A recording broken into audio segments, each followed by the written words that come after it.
नमस्कार। आगे बढ़ते हैं दशाफल 97। पाठ धीरे धीरे आगे बढ़ रहा है और हम उम्मीद करते हैं कि आप लोग अच्छा सीख पा भी रहे होंगे। और संख्या कितना हो रहा है इसके ऊपर ध्यान देने की तो ज़रूरत ही नहीं है। 10 मिनट 5 मिनट का पाठ होता है। यदि आप इसको अच्छे तरीके से समझेंगे तो हम उम्मीद करते हैं कि आपको ज्योतिष समझने में कोई परेशानी नहीं होगी। आइए अब ये देखिए, राहु में मंगल। तो हमको सबसे पहले क्या होता है कि जब हम किसी भी पत्रिका का विवेचना करते हैं तो हमको ये समझना होगा कि हम किस प्रकार से विवेचना करें। अब ये तो आप देख रहे हैं कि खाली डब्बा बना हुआ है, जिसका जो लग्न है अपना मान लीजिए और समझने का प्रयास कीजिएगा। अब क्या है कि ये दो ग्रह जो हमें दिखाई दे रहा है न, राहु में मंगल, इस दोनों को पहले जानना जरूरी है। तो राहु के विषय में बहुत चर्चा हो गई है, आज अंतर्दशा की चर्चा होनी है, इसीलिए मंगल। लेकिन दोनों क्या है? अशुभ ग्रह है। ये हम सभी जानते हैं कि राहु भी और मंगल भी ये दोनों अशुभ ग्रह हैं। तो ये अशुभ ग्रह है तो सबसे पहले तो सावधानी की जरूरत हो गई हमको। अब क्या होगा कि राहु किस तरह से काम करता है, मंगल किस तरह से काम करता है, और दशाक्रम जब चलता है ना, दशाक्रम जिसको आप लोग कहते हैं, इसमें मंगल के बाद राहु की दशा आती है। ये आप लोग सभी जानते हैं, मंगल के बाद राहु की दशा आती है। और यही दो दशा ऐसा है क्रम में जो एक के बाद दूसरी दशा भी अशुभ ग्रहों की है। थोड़ा सा यहां समय ले लेते हैं आप लोगों का। चंद्रमा और बुध को शुभ मान करके चले, क्योंकि ये कंडीशनल अशुभ ग्रह है, तो यहां शुभ मान करके चलिएगा। तो देखिए, सूर्य यदि अशुभ ग्रह है, इसकी दशा के बाद चंद्रमा की दशा मिल जाती है, तो ये शुभ हो गया। चंद्रमा के बाद मंगल की दशा मिल गई तो ये अशुभ हो गया। मैं लिखता चला जाऊंगा, आप लोग समझते जाइएगा। ये अशुभ है, ये शुभ है, ये अशुभ है। और मंगल के बाद राहु, ये भी अशुभ है। राहु के बाद गुरु, ये शुभ है। गुरु के बाद शनि, ये अशुभ है। और शनि के बाद बुध, ये शुभ है। और बुध के बाद केतु, ये अशुभ है। और केतु के बाद शुक्र, ये शुभ है। आप देखिए, अशुभ शुभ। और फिर इस दोनों को देखिए, ये दोनों अशुभ। और फिर शुभ अशुभ, शुभ अशुभ, शुभ। और फिर यहां आ जाइएगा अशुभ। तो ये दशाक्रम में मंगल के बाद ही राहु को दशा क्यों मिला, ये भी विवेचना का विषय है। हम बीच बीच में करते रहते हैं। आप लोग को कम से कम इतना तो ध्यान हो गया कि दशाक्रम किस प्रकार से है और कौन से ऐसे ग्रह हैं जो लगातार दो दशाएं अशुभ ग्रह की होती हैं। साधारण से फल दीपिका में लिख दिया है कि शनि की चौथी दशा हो तो शुभ नहीं। आ जाएंगे हम इसमें भी, तो क्यों नहीं, क्योंकि देखिए वो मंगल की दशा में जन्म लेता है, राहु की दशा भोगता है, उसके बाद गुरु की दशा, उसके बाद शनि की दशा। अगर दशा वर्ष के हिसाब से आप लोग चलेंगे तो अब देख लीजिए कि ये अगर प्रारंभ में ही पैदा हो गए, 7 साल की दशा मिल गई,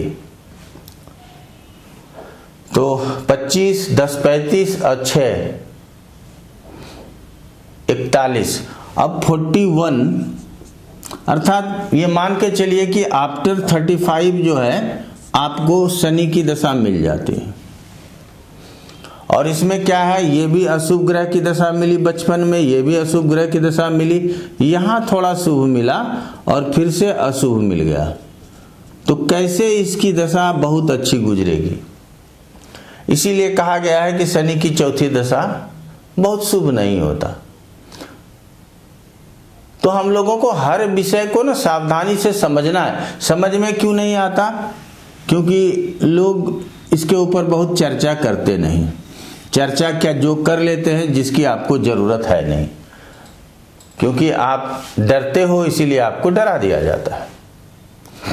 चलिए, अब ये दोनों अशुभ ग्रह है तो हम लोगों को कहने में ये सावधानी रखने की जरूरत है कि रिजल्ट क्या आएगा। अब हमको नहीं पता कहाँ बैठा नहीं बैठा, लेकिन अंतर्दशानाथ मंगल है तो ये हमको दशा में क्या क्या दे सकता है वो समझिए। लड़ाई झगड़े दे सकता है,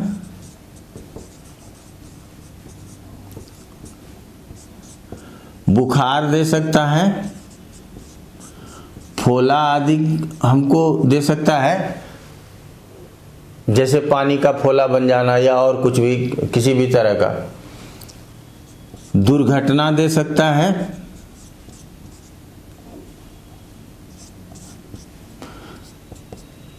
अब यहां पे डिप्रेशन हम लिखेंगे, डिप्रेशन दे सकता है। इसको आप लोग सोचते होंगे चंद्रमा के लिए लिखना चाहिए था, मंगल में क्यों लिख रहे हैं? समझेंगे हम।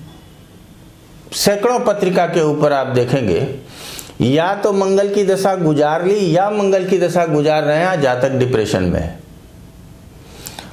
तो ये डिप्रेशन दे सकता है। आप जिम जाने लगेंगे,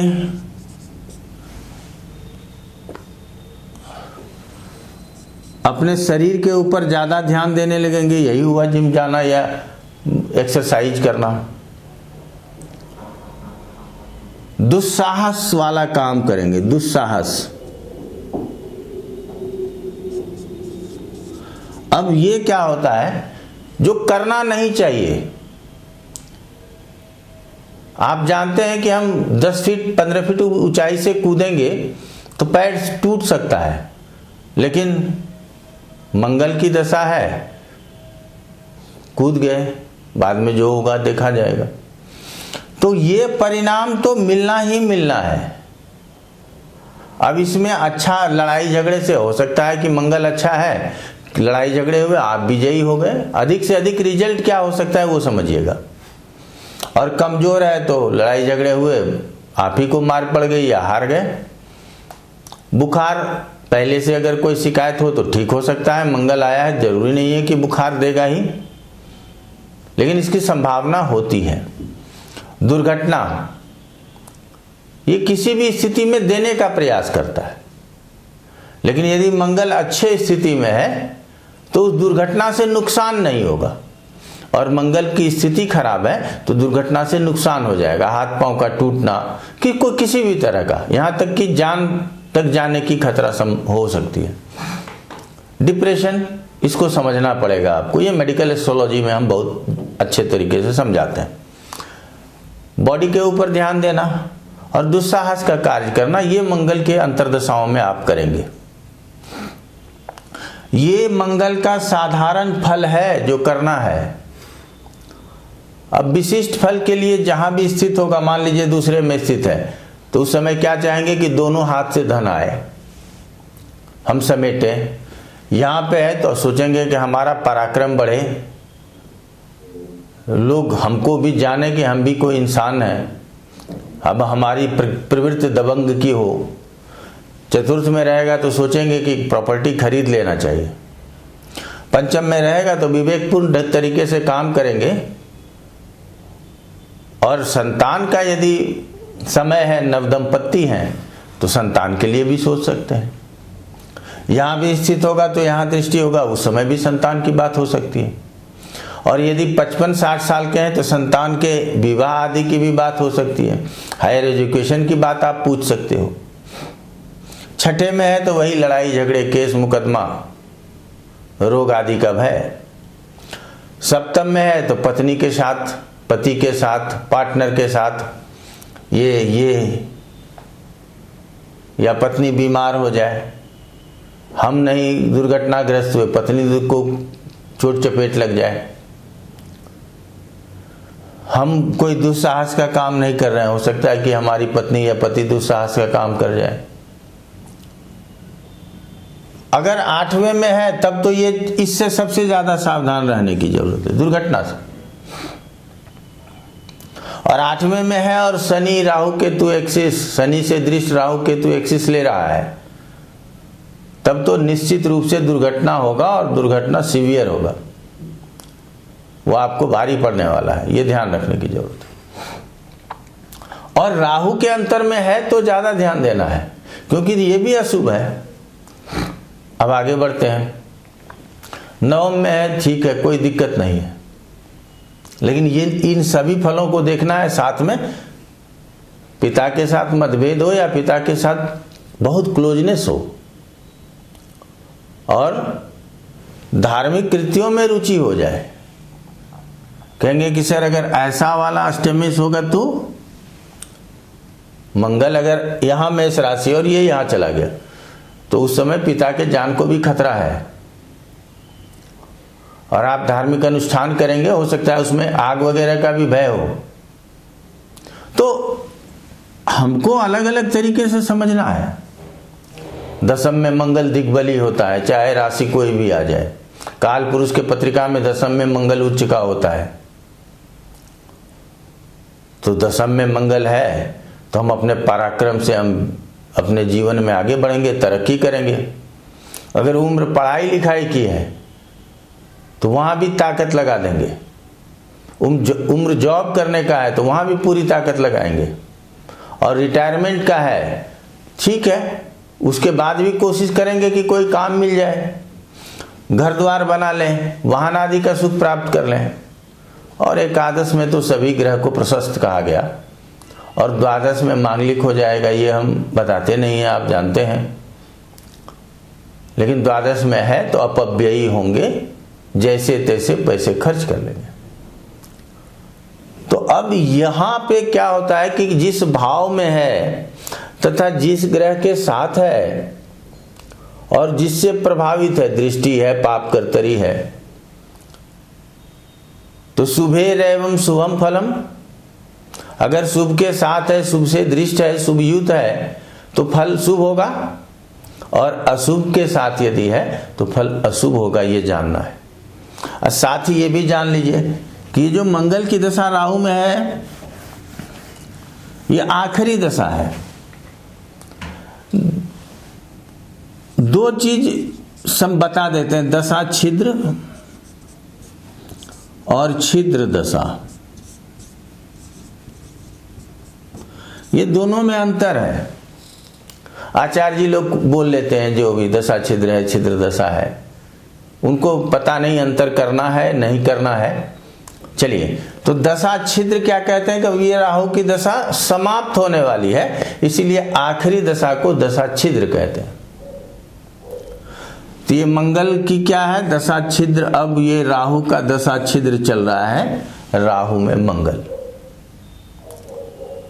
अब हम अपने हिसाब में क्या कहते हैं, आप लोग देखते होंगे कि अप्रैल से लेकर मार्च तक एक फाइनेंशियल ईयर होता है।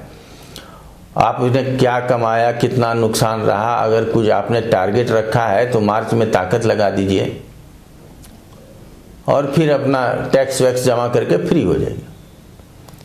तो जिन्होंने एडवांस टैक्स नहीं जमा किया, अभी 1 करोड़ 2 करोड़ का लायबिलिटी बन गया टैक्स का, अब आप परेशान हो सकते हैं।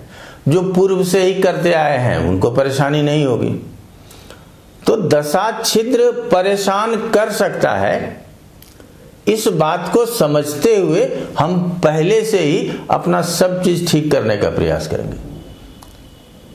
ज्योतिष तो सबसे पहले एक मार्गदर्शन है, एक ज्ञान है जो आपको पूर्व से प्राप्त हो जाए तो ना जाने आप बच सकते हैं।